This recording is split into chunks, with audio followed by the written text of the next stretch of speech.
Good afternoon, everybody. It's nice for Don to make me feel old as one of those radio amateurs that still actually wears a tie.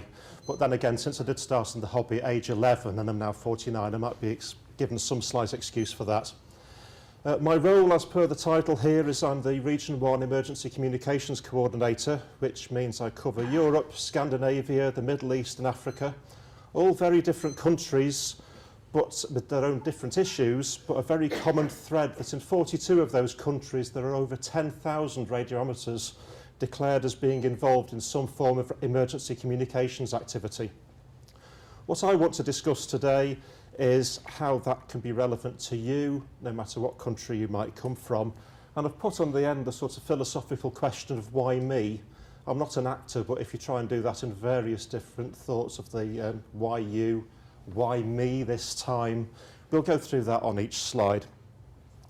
Now, we've heard so far this afternoon some great definitions of different parts of the hobby. For contesting, the definition is to improve your station and to win. For DXing, it's that new activation and putting somewhere new online. But for emergencies, I always have a huge problem with this because it's strangely relative. The definition from the dictionary says it's a sudden event such as an accident or a natural catastrophe that causes great damage or loss of life. Well, that can go from personal injury to forgetting my wife's birthday. You can't use any of those for planning. So there's also an excuse word in there, sudden. Oh, well, we couldn't plan for that. We didn't know that one was coming. Generally, when you take that kind of definition, it's this. It doesn't happen here. This is what the public foresee as disaster. It's something that a government cannot cope with on their own, something that involves refugees, great loss of life, something that doesn't happen here because we're Europe, we're resilient. And a good example of that kind of disaster is the frequent typhoons that go through the Philippines and have been made a great deal of in the news over the last few months and couple of years. But that was just one definition of disaster and one very graphic one. Here's the Red Cross's definition of disaster. A serious disruption of the functioning of a community or a society involving widespread human, material, economic, note the emphasis, or environmental losses and impacts which exceeds the ability of the affected community or society to cope using its own resources. Well, that's good. It's made the definition broader. And what it makes things very interesting for in some countries in Europe is it's included the economic aspects. Now, a government might get panicky about its credit rating failing or not being able to meet its bills on time, but is that the kind of thing that you as members of the public would have christened a disaster before? Possibly not. There's a quote attributed to Mel Brooks, the cleaner version of which runs like this. If you fall down the stairs, that's hilarious, but if I get a paper cut, that's a disaster. Everything is very relative and very subjective, and if you're not personally involved, it's very easy for you to think there's nothing for you to do. Now, some events are recognisable, and this is the flash flooding in Ireland. This is a picture of the N8 back in 2008, I believe. It's a disaster. Did it make the news in lots of other countries? No. Did you cope with it? Were you resilient? Yes. Was why me said during this? Well, I think the blue card on the right-hand side probably did, as it's facing off in the wrong direction as the tide went out. But there's a thing called national pride that comes in with a lot of countries. Communities will always work together to overcome a disaster. They will do so with government support, and even better if that national pride doesn't get in the way and those governments ask for external help when they need it. So some countries like the Netherlands, who you could say would have a very real problem with flooding in their country, actually write into their plans very definitely, we will ask for assistance through the European Solidarity Fund. We will have every high volume pump we've got in Western Europe dispatched. But others just gloss over it. I'll put my government in that. The UK government does not in its plans out and out say we'll be calling for help from next door if we have that kind of problem. Is that a problem in itself? Is everybody right to be so confident? Well, maybe. But if you do get overwhelmed and assistance is required, then it's far better to have planned for it and learned each other's procedures and understood what needs to be done beforehand rather than in the middle of an emergency. And this is a lesson that needs to be learned by amateur radio as well as some of our own governments. The consequences of disaster can be a little bit different. In what we call the developed or modern countries, so much of our technology and infrastructure depends on electricity. Those electrical networks may be 50 years old by now, and some have been found to be very vulnerable to changes due to weather, raising the flood risk in the immediate vicinity of substations. Human failings, or even just a simple breakdown as happened in the Netherlands a couple of weeks ago, actually the 27th of March. A single faulty circuit breaker knocked off power to 1 million households in the Netherlands, shut down Schiphol airports for an hour or so with no incoming or outgoing flights, and trapped commuters on trains whose doors would only automatically open with electricity. That's a small failure, believe it or not. The people concerned didn't think so. But every country is pretty much one power station away from having a total grid blackout. Electricity, as we know, cannot be easily stored in great quantities, and there has to be a balance of supply and demand. And if that fails, then it can take the best part of 3 to 7 days to reboot a country's power grid. There are defensive measures if you know that this might be happening, and South Africa has gone through a summer of rolling rota disconnections to try and keep supply and demand balanced. But they're about to go into their winter season, and they're feeling a little bit unsettled by this. It's not fun having your power knocked off 3 hours a day or 6 hours a day every day through the winter season. It requires a little bit of pre-planning to cope. In Germany, they've started to take this quite seriously, and our colleagues in the German Amateur Radio National Society, the DARC, are working with their government on a project where amateur radio may get involved in providing communications from what they're terming as lighthouses, truly beacons in the dark, where emergency power is available because of the preparedness of the radio amateurs, and they can provide points for the general public to get their messages through for what their needs are back to the government, the ultimate in the bat phone, if you like. The message will still get through. How does that relate possibly to that definition of disaster before? Well, let's just throw the financial aspect in, because this shocked me when the Germans put it up. 430 million euros an hour is lost if Germany goes dark. That's something worth preparing for in the modern world, before you add on all the other consequential effects of no electricity means no transport, means no waterworks, means no sewage works operating, no mobile phones, no internet. Anybody with teenage kids will know that's probably a bigger disaster than anything else, because they can't get in their games. This is all relative. But what will you've come across before is amateur radio's long tradition of helping societies recover after disasters. And it's been going for a long time, long before 9/11. First recorded amateur radio involvement in emergency comms was back in the 1930s. Raynet in the UK and the Dutch interest came out of the North Sea floods in 1953, and so on. But that's an old list. We shouldn't go back to resting on our laurels, Don said before, to shall we contemplate our neighbours and look to the past. We should always be what's happening today. Why is amateur radio still relevant for emergency communications? And the multiple typhoons in the Philippines is a good example of how that does get into the news. It gets into their local press. That amateur radio is very heavily engaged, and I'll come on to that in a moment. But we do have a habit of knocking ourselves as well. Not on the list, but quite important, is the recent typhoon that went through Vanuatu. People are very interested in whether amateur radio is involved in these kind of incidents, and when no news comes out immediately saying that we are, it's, well, amateur radio when all else failed, unless you're not there. But the practice is the number of radio amateurs on Vanuatu is quite small. 2 of them regularly resident. It's a great home for the expeditions, but not much by way of resident capability. But the 2 that were involved actually had very little damage to their QTHs. The island had the benefit of having good fibre optic connections laid out to them within the last few years, so that's how all those disaster pictures get onto your screens so quickly. And the guys out there actually did a lot more good, helping the Red Cross and the police and the local airlines get their HF radio systems going again, rebuilding the local infrastructure with local knowledge and local people who were there straight away. Amateur radio emergency communications, or amateur radio in general, isn't always just about bringing the message. It's also about using our skills and expertise to help the communities. And we've got a similar situation today in Nepal. There's been a big earthquake. Anybody who's been travelling might not know it. Massive earthquake. The last death toll I saw was in excess of 600 and climbing rapidly. People will be asking, is amateur radio involved? I honestly don't know. The guys there have got a far closer task at hand, and that's dealing with their own survival and helping their immediate communities.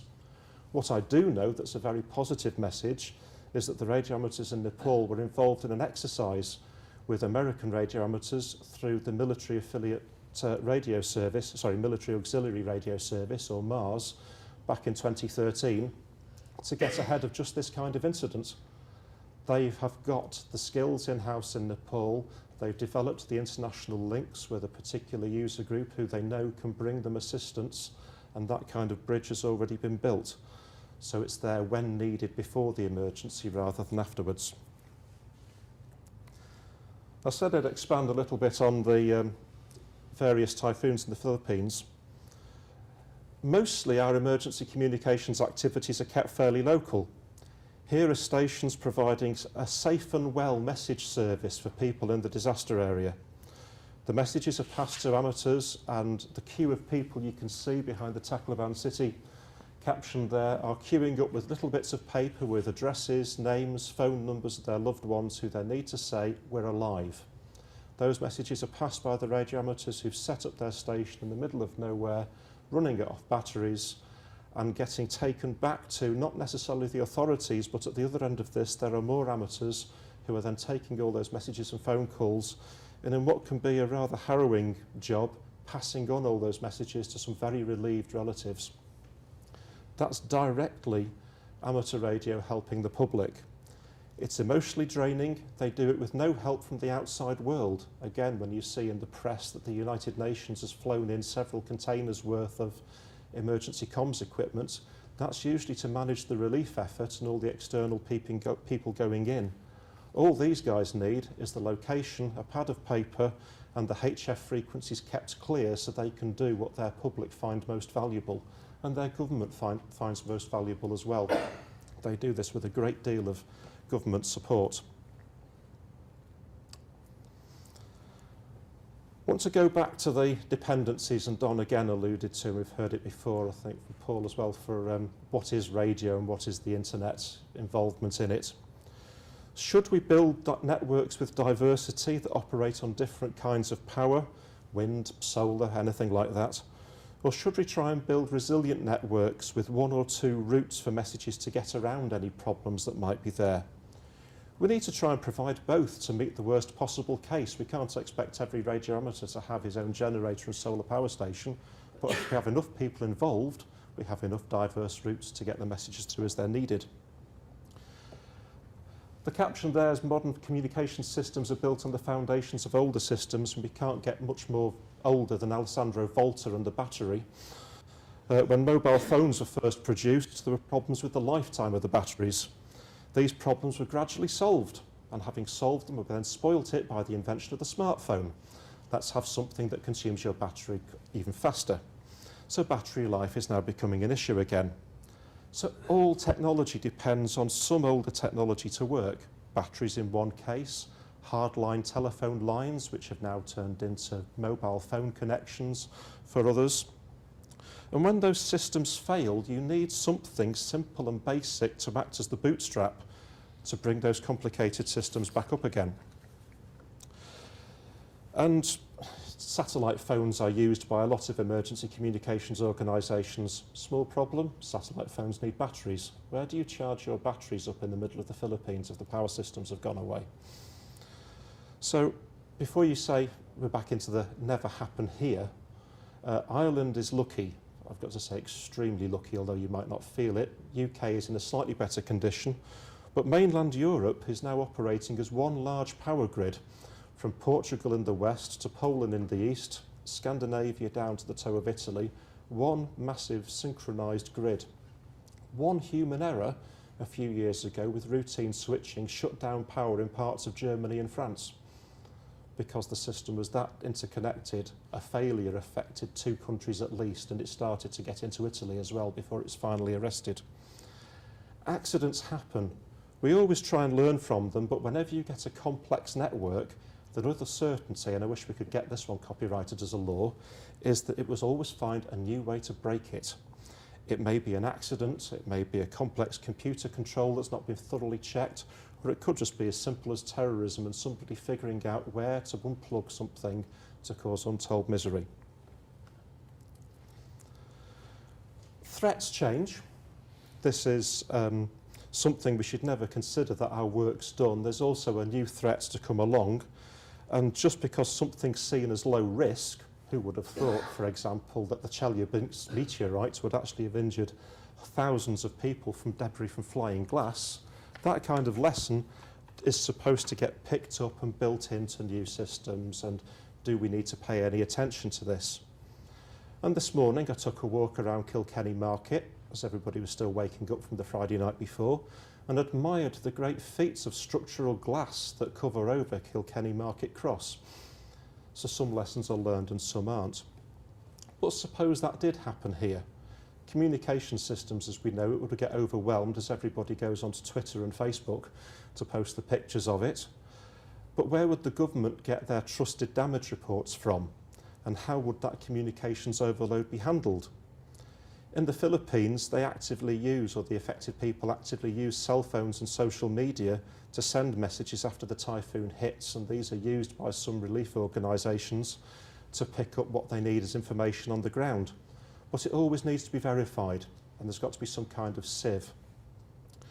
But in some countries, like the USA, amateur radio is used to gather damage reports in a very fixed format, which can be relayed back to the emergency services, because there's a network of trust being developed, and trust is very important. Social media can provide a lot of information, but amateur radio can provide good quality information with the right trained people and the right networks in place. And that's a good service offering we can give to emergency planners. So, this audience participation again, this is a risk you might be more familiar with. Everybody knows about the sun. We love this one. Amateurs know all about the effects of solar storms on propagation, but not so much maybe about the effects on GPS systems, power systems, communications. The biggest perceived risks from emergency planners is damage to power grids from a CME hitting the Earth's atmosphere, lots of currents induced burning out transformers. But the network operators have learned from this. It happened back in the 80s in Quebec, and they've adapted their systems, and they will smile and tell you that they've adapted and have found ways of running the grid through that kind of event. But what kind of event causes those kind of burnouts? Well, the planning event, the current planning event, a 1 in 100 year event, is a coronal mass ejection that was last seen back in 1859. Known as the Carrington event, it triggered auroral displays as far south as the Caribbean, but it predated much of the technology we take for granted today. So there was no radio system, there were no power grids. What there were wired telegraphy stations, and the report from 1859, it said several of those caught fire as a result of the induced currents, has got people getting a little concerned. If that happened to 1859 technology, what would that kind of strike do to technology today? Well, the belief, because we have to respond to this, is that terrestrial VHF and UHF would remain unscathed, but any systems that depend on GPS would suffer as those signals get degraded with the GPS signals passing through a very disturbed ionosphere. There's no mention of any HF networks being affected by the emergency planners because they don't tend to use HF networks. It will be a different case in the United States where they still make heavy use of HF nets for their emergency response. But in Europe, with smaller countries, this doesn't tend to come onto our radar much. But why has this suddenly become a focus? Well, it's that financial thing again that evaded people's notice when they tried to define disasters. The reckoning is that 6 to 7% of European gross domestic product is dependent on GPS systems. So you can just rack that one up in billions of euros for a disturbed GPS. It might not seem so much fuss that you don't get your Amazon order delivered to your road on time because the driver can't find his way through GPS. But those GPS signals are also used to lock an awful lot of electrical networks together for their protection systems. Financial systems are locked together on timing from GPS master standards.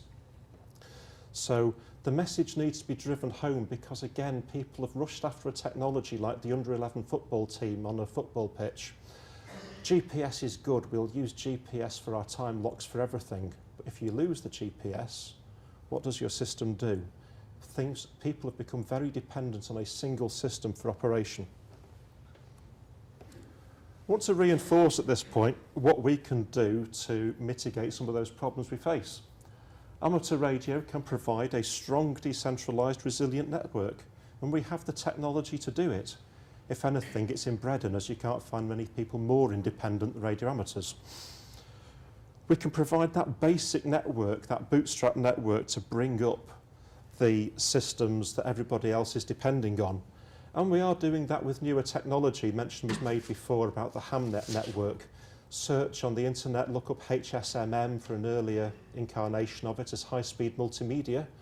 Or if you look up FeedNet, you'll find a microwave network currently being operated in the United Kingdom on 2.4 gigahertz across the Firth of Forth at the request of the local government there by the local RayNet group to provide them with a backbone internet replacement service should it be needed or when their own systems get overloaded. So we can do that. We can also act as the glue to tie together users of lots of different radio services. We don't have enough people, let's be ruthless, to put a radio amateur with every guard, with every ambulance driver, with every fireman to totally replace the networks. But we can provide an overlay network that will let smaller networks join together. And finally, we can link voluntary agencies to professional services. This is much more of a problem on mainland Europe, where there was a rush to use Tetra-based digital services that put all the emergency services onto a single network at a cost. And the voluntary sector can't afford to go on those networks. It's like having a mobile phone contract on steroids. You buy the phone, you don't get it worked into your monthly rental, you're charged for every call. But we can provide links between the professional services on those networks out to the Red Cross, the Civil Defence and other networks that maybe can't afford to be on them. But whenever we try and do all this, we have to stay within the terms of our radio licences. I've gone down the kind of levels of disaster that might be experienced, but I said this was very relative and very personal. And sometimes in ARRL or Australian reports on the web, you'll notice radio amateurs being first on the scene of a car accident, or being the person that calls in the professionals for somebody who's been found with a broken leg on the Appalachian Trail. They're just in the right place at the right time. It's what radio amateurs can be because we have lives and hobbies and drive around and have all this radio kit in our cars. Sometimes, though, it could just be a flat tyre. But in the middle of nowhere, and when I drove across here from Dublin last night, while I admire the motorway system and how smooth it was, it did seem rather underused. And I'm sure if somebody had got a flat tyre and had got two kids in the back and there was no way of getting a call out, I might have been appreciated for my services. What I wanted to do with this slide was do a comparison of a major mobile phone network and their coverage against what amateur radio can do.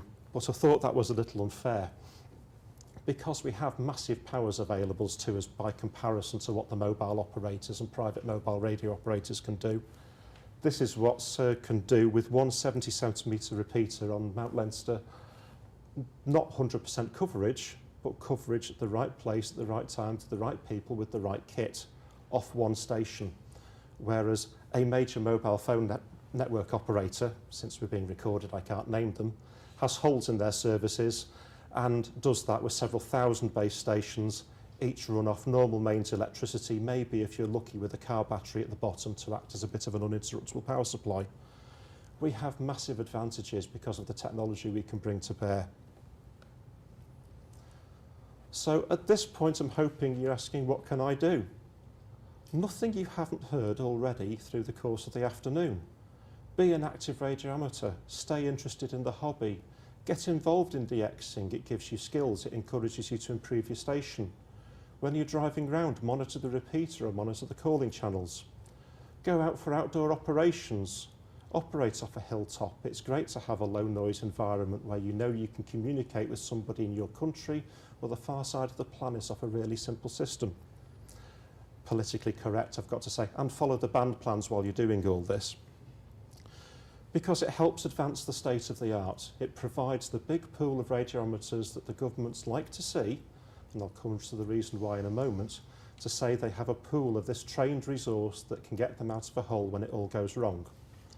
Now in Spain, the government uses amateur radio as a bit of a training pool, and they pull out of that an auxiliary service called REMA who provide radio emergency operations. They operate a bit like Mars does in the States, outside of the amateur bands. They can operate within it though, but the government knows that by using amateur radio as a recruiting pool, they can get those people in to a service that then backs up their civil defence, gets involved in events, and provides them with a diverse and resilient means of communication driven by competent people. And anybody with an amateur radio licence has therefore now completed stage 1 of training for AREN, the Emergency Communications Network in Ireland. Couldn't be any harder than that, could it? So how do we help by that? Well, there's the summary. This is the elevator pitch when somebody says, what does amateur radio do for the community? We provide that trained pool of volunteer, read willing, radio operators, technicians and engineers who can use their considerable skills, let's not overestimate or underestimate, sorry, the skills in bouncing a signal off the moon, talking to the ISS and pointing a satellite beam in the correct direction. We can do that, and, violent agreement with Don again, not everybody has to be in AREN. You're lucky in Ireland, as in the UK, as in lots of countries, it's not mandated that to be a radio amateur you have to be a member of your national society.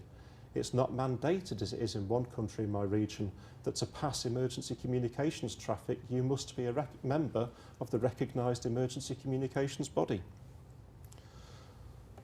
So everybody has a role, because the lady at the side of the motorway with the screaming kids and the flat tyre, she's not going to care whether you're in AREN or not.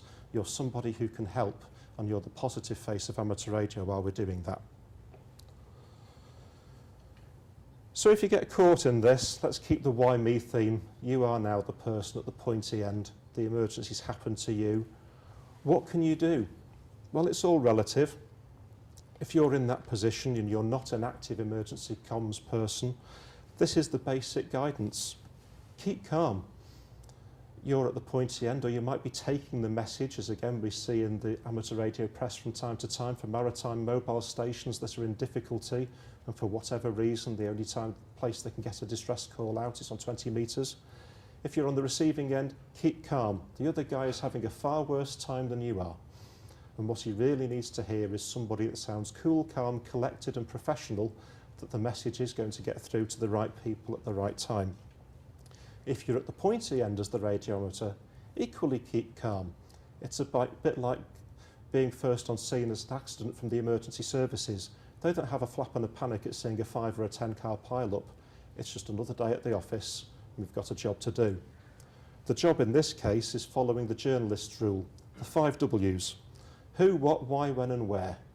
If we can't define what an emergency is and what assistance is required out of the 5 W's, we've got a bit of a problem. And finally, once you've got that message, pass it on to the authorities faithfully. Don't editorialise. Don't make out that the person with the cut leg's got a broken one to try and make the accident sound worse than it is to get a faster response. That just loses our credibility. Stick to the facts. Pass the message that's been given. Because we have some problematic radio regulations.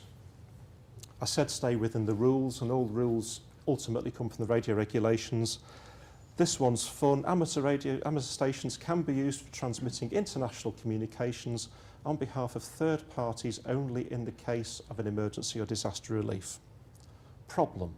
There is no definition in the radio regulations for third party. So there's a nice hole to drive a coach and horses through for when you can and can't do it. The analogy of it's better to apologise than ask permission, though, always helps afterwards. If you've saved somebody's life, is the regulator really going to come down on you like a ton of bricks because you used the wrong band to do it on? The maritime operator doesn't get criticised for using 20 metres rather than a regular distress frequency, for example. In Great Britain, amateurs could have passed messages for all those displaced people stuck at airports in 2010 when the Icelandic volcano grounded flights for days, but didn't because nobody was sure about our licence conditions, whether we could pass messages for third parties or not. We can. In Germany, passing messages for non-amateurs, though, is only allowed in an emergency. Oh, there's another problem. The Germans don't define an emergency in their licence, and I think I've shown over the last few slides how much fun we can have doing that ourselves.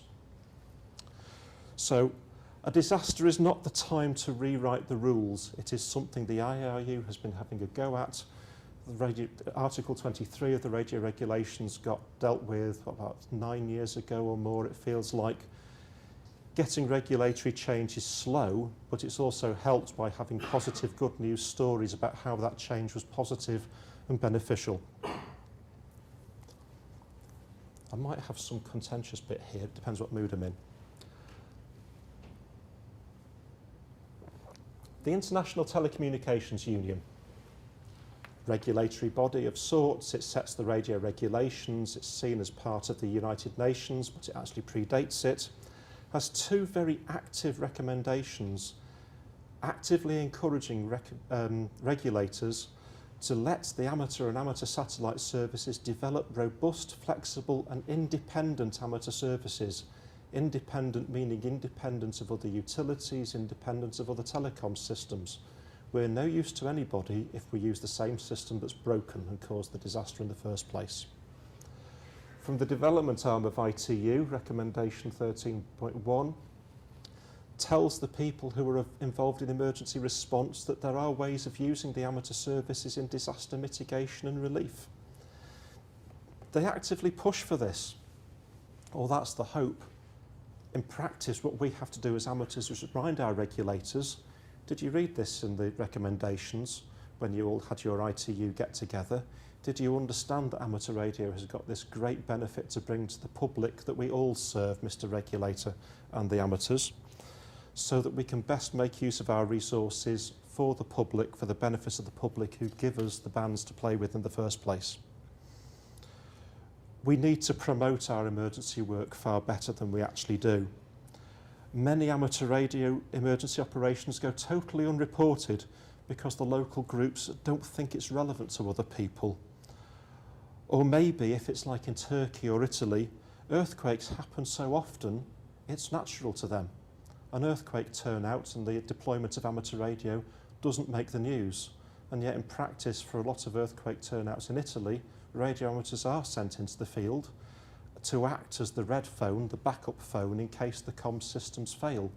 The Italian government has actively sponsored mobile comms stations for their emergency comms group, fully kitted out with data and voice capabilities, so they pre-position them ready just in case the system falls over. So no event is, again, repeated theme, getting the clue now, no event is too small to learn from for whatever kind of emergency.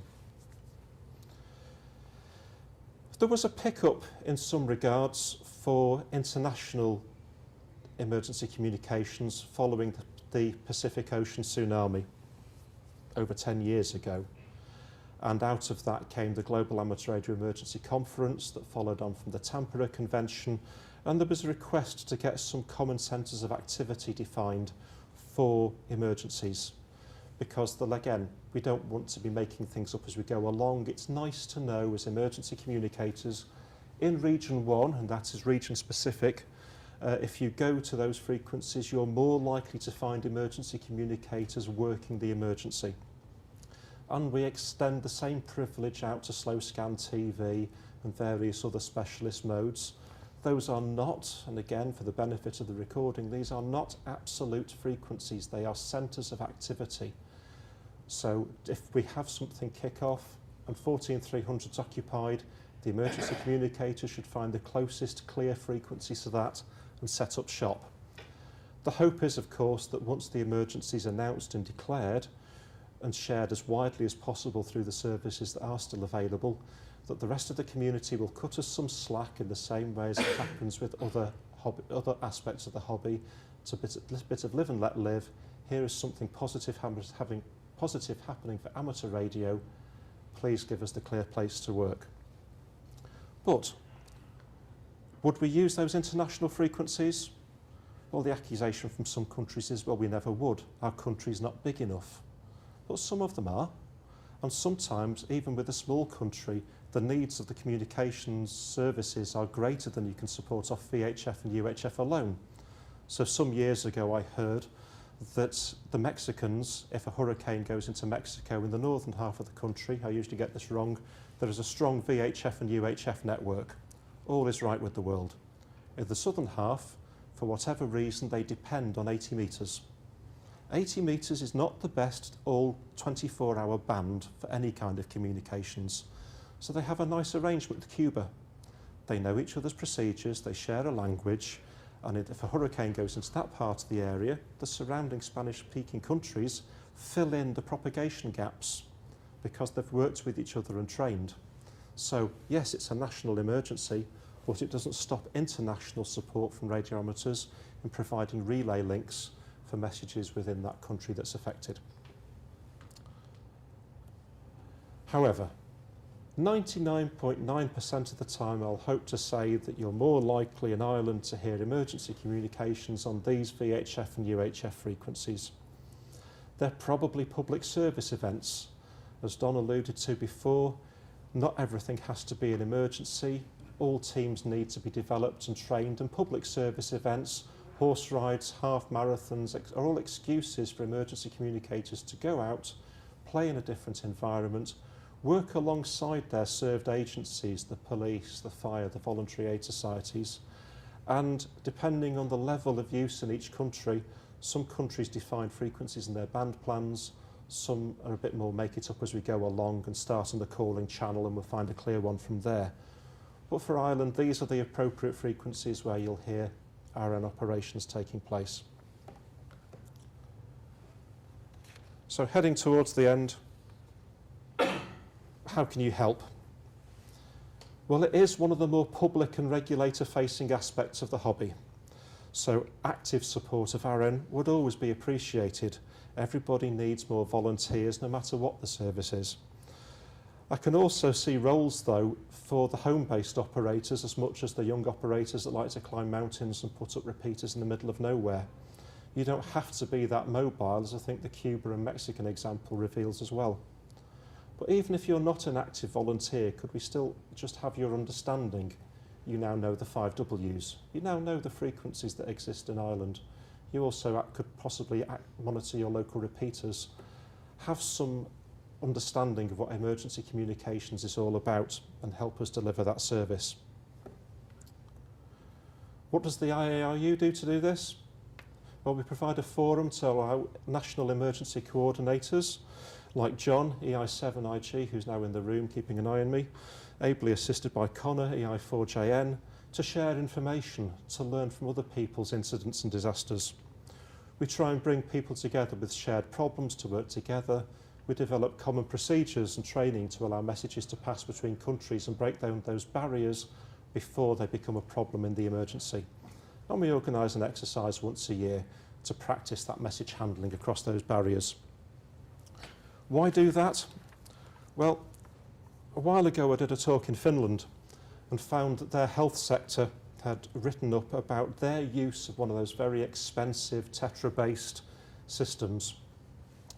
And it started off with the caption, "Everyday use at hospitals is infrequent." That's going to get your attention. They actually were actively pushing that this standby network needed to be used a lot more often, and said an absolute precondition was that everybody in the hospital sector should use it the same way as the telephone. It should be an everyday use, because in that case, people also know how to use it in case of a catastrophe. We shouldn't switch on new procedures and new ways of working just because it's an emergency. We do exactly the same as we do day in, day out, just faster. and with a bit more enthusiasm behind it, because this time people have put their trust in us to pass their messages, to get those safe and well messages through, to get them the right help at the right time. I hope, in summary, I've highlighted that amateur radio does have a role in emergencies and maybe piqued your interest enough to turn the question from why me, in whatever tone of voice you try and say it, to why not me, why not get involved and keep active in the hobby. Ladies and gentlemen, thank you very much for your attention.